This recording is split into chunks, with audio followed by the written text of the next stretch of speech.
দিনাজপুরে আমনের চাষাবাদ শুরু হয়েছে আর ব্যস্ত সময় পার করছেন কৃষক। এই নিয়ে আরো বিস্তারিত জানাতে যুক্ত হচ্ছেন সহকর্মী ফখরুল হাসান পলাশ। পলাশ, আমনের আবাদ নিয়ে কি বলছেন কৃষক? আপনাকে একটু জানিয়ে রাখি, দিনাজপুরের এখন প্রায় সকল জমিতেই কিন্তু আমরা দেখেছি যে একেবারে আমনের যে চাষ সেটি কিন্তু করতে শুরু করেছে চাষিরা, এবং তারা কিন্তু আসলে জমি ফেলে না রেখে এবং ফেলানোর রাখার কোনো সময়ও কিন্তু তাদের মধ্যে নেই, এবং তারা কিন্তু বোরো চাষের পাশাপাশি তারা কিন্তু একেবারে শেষ করেই কিন্তু তারা শুরু করে দিয়েছেন আমনের আবাদ। এবং এই আমনের আবাদে আমরা এখন যে সব জমিতে রয়েছি সেসব জমিতে কিন্তু আসলে বীজতলা কিন্তু তারা পরিচর্যা এবং বীজতলা তুলে কিন্তু তারা দোগুছি করছেন কিছু কিছু জায়গায়। সেখানে দোগুছি অর্থাৎ আমন রোপণের আগের একটা পদ্ধতি সেটি কিন্তু করছেন, তারপরে কিন্তু তারা কিন্তু আসলে আমন একেবারে রোপণে চলে যাবেন।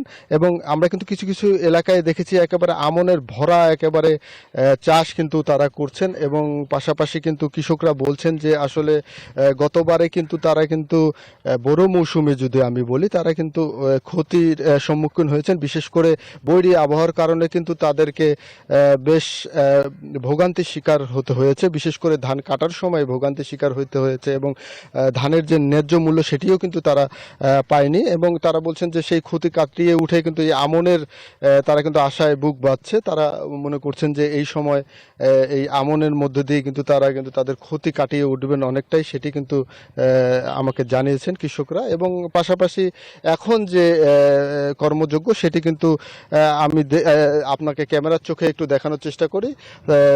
কৃষক কিন্তু এই বীজতলা কিন্তু পরিচর্যা এবং বীজ কিন্তু তারা উঠাচ্ছেন, এবং এই বীজ কিন্তু এখানে যেসব তাদের জমি রয়েছে সেটিতে কিন্তু আসলে তারা রোপণে চলে যাবেন।